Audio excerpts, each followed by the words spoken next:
चलिए देखते हैं। ये हिंदी की क्लास है आपकी। इससे पहले आपने वर्णमाला में जाना कितने वर्ण होते हैं, स्वर कितने होते हैं, व्यंजन कितने होते हैं, व्यंजन कितने प्रकार के होते हैं, कौन कौन से हमारे व्यंजन होते हैं। और उसके बाद हमने शब्द ज्ञान जाना, शब्द कितने प्रकार के होते हैं, रचना के आधार पर, उत्पत्ति के आधार पर, अर्थ के आधार पर, तत्सम तद्भव, ये सब हमने शब्द ज्ञान के बारे में जाना। आज है हमारा हिंदी की क्लास में संज्ञा। आज हम पढ़ने जा रहे हैं संज्ञा। संज्ञा होता क्या है? संज्ञा बेसिकली मैं आपको बता दूं, संज्ञा वह होती है जो आप अपने चारों ओर देखते हो।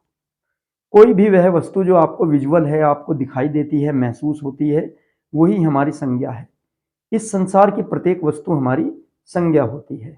नदियां, नहरें, गायें, तालाब, भैंस, घोड़ा, मनुष्य, इमारतें, जो भी आपको अपने चारों ओर दिखाई देता है वो सब संज्ञा होता है। बस ये परिभाषा रखना आपको याद। बाकी और कुछ करने की बुकों वाली के किसी वस्तु, व्यक्ति, स्थान या भाव के नाम को संज्ञा कहते हैं, ये सब बड़ी बड़ी परिभाषा या डिफिकल्ट भाषा आपको याद करने की जरूरत नहीं है। आपको सिंपली ये याद रखना है कि संसार की प्रत्येक वस्तु हमारी संज्ञा है, जिसे हम देख सकते हैं, छू सकते हैं, महसूस कर सकते हैं। चलिए देखते हैं संज्ञा।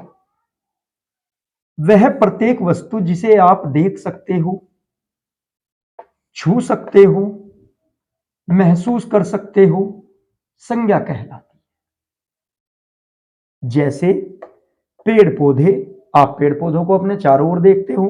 इमारतें, बहुत बड़ी बड़ी इमारतें आप चारों ओर देखते हो। जल, कूड़ा करकट, मनुष्य, पशु, खनिज तत्व, अच्छाई बुराई, ये आप महसूस करते हो। तो ये सब हमारी क्या है? संज्ञा ही तो है। ठीक है, अब आगे देखते हैं संज्ञा के प्रकार। संज्ञा 5 प्रकार की होती है। कितने प्रकार की होती है? संज्ञा 5 प्रकार की होती है। सबसे पहले नंबर पर क्या है हमारी? व्यक्तिवाचक संज्ञा। दूसरी है जातिवाचक संज्ञा। तीसरी है भाववाचक संज्ञा। और चौथी है पदार्थवाचक संज्ञा। और पांचवी समूहवाचक संज्ञा। ये एग्जाम की दृष्टि से ये बहुत ही इंपॉर्टेंट चैप्टर है। कोई एग्जाम ऐसा नहीं गया है आज तक कि जिसमें संज्ञा से रिलेटेड आपसे क्वेश्चन ना पूछा गया हो। संज्ञा से संबंधित प्रश्न हिंदी के एग्जाम में आता ही आता है जरूर। आपसे कुछ भी पूछ लेगा कि बताइए ये किस प्रकार की संज्ञा है, आपको दे देगा कोई शब्द। तो यदि आपने पढ़ रखा है अच्छे से तो आप जवाब दे पाओगे, वरना आप जिसे तुक्का बोलते हैं लगा दोगे। तुक्का सही हो गया तो चल गया, नहीं तो गलत है फिर। और ये है बहुत आसान। हम इस पे थोड़ा गौर करेंगे, ध्यान से पढ़ेंगे तो आपको इजीली ये कॉन्सेप्ट, इजीली ये समझ में आ जाएगा और कभी भी एग्जाम में गलती नहीं होगी। अब हमने बताया आपको 5 प्रकार की संज्ञा।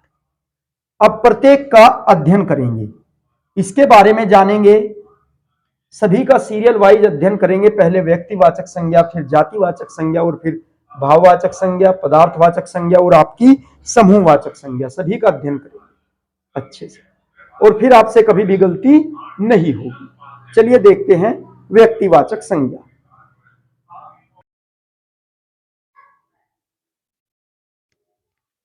चलिए देखते हैं व्यक्तिवाचक संज्ञा क्या होता है।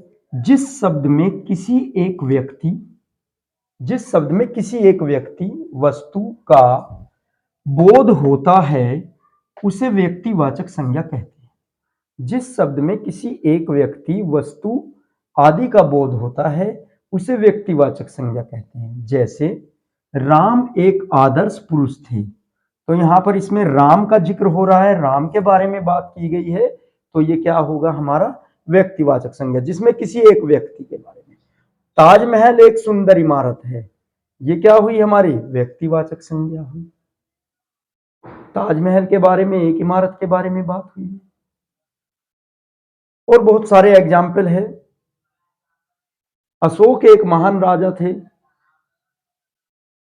अकबर ने दीन इलाही धर्म की शुरुआत की। तो इस प्रकार से जिसमें एक व्यक्ति या एक वस्तु के बारे में बात होगी तो वो हमारा व्यक्तिवाचक संज्ञा कहलाएगा। चलिए आगे बढ़ते हैं जातिवाचक संज्ञा की। जातिवाचक संज्ञा ये क्या होता है कि इसमें जिस शब्द से एक ही प्रकार की वस्तुओं को दर्शाया जाए, एक ही प्रकार की वस्तुओं के बारे में बात की जाए, ऐसा पता लगे कि वो एक ही प्रकार की वस्तुओं के बारे में कह रहा है, तो वहां पर हमारी जातिवाचक संज्ञा होती है। जिस शब्द से एक ही प्रकार की वस्तुओं, व्यक्तियों व प्रवृत्तियों का बोध होता है उसे जातिवाचक संज्ञा कहते हैं। जैसे बूढ़ा, मनुष्य, मित्र, लड़का। ठीक है, बूढ़ा, बूढ़ा आपने कह दिया कि बूढ़ा व्यक्ति, तो ये किस में दे रहा है? पूरे बूढ़े जितने होंगे ये एक बूढ़ों की जाति को प्रदर्शित कर रहा है। मनुष्य कह दिया कि मनुष्य, मनुष्य एक पूरी जाति हो गई। मित्र, ये भी एक मित्र, पूरे एक ही प्रकार की वस्तुओं या एक ही प्रकार के व्यक्तियों को दर्शा रहे हैं मित्र। लड़का, ये भी इसी प्रकार से एक ही प्रकार के व्यक्तियों को दर्शा रहा है। तो जो एक ही प्रकार की वस्तुओं को बताता है, उनके बारे में बोध कराता है, तो वो हमारा व्यक्तिवाचक संज्ञा कहलाता है। जैसे बूढ़ा, मनुष्य, मित्र, लड़का आदि, और बहुत सारे हैं, विद्यार्थी, डॉक्टर आदि। तो चलिए अब आगे बढ़ते हैं। ये व्यक्तिवाचक संज्ञा और जातिवाचक संज्ञा आपका पूरा हो चुका है। आगे बढ़ते हैं।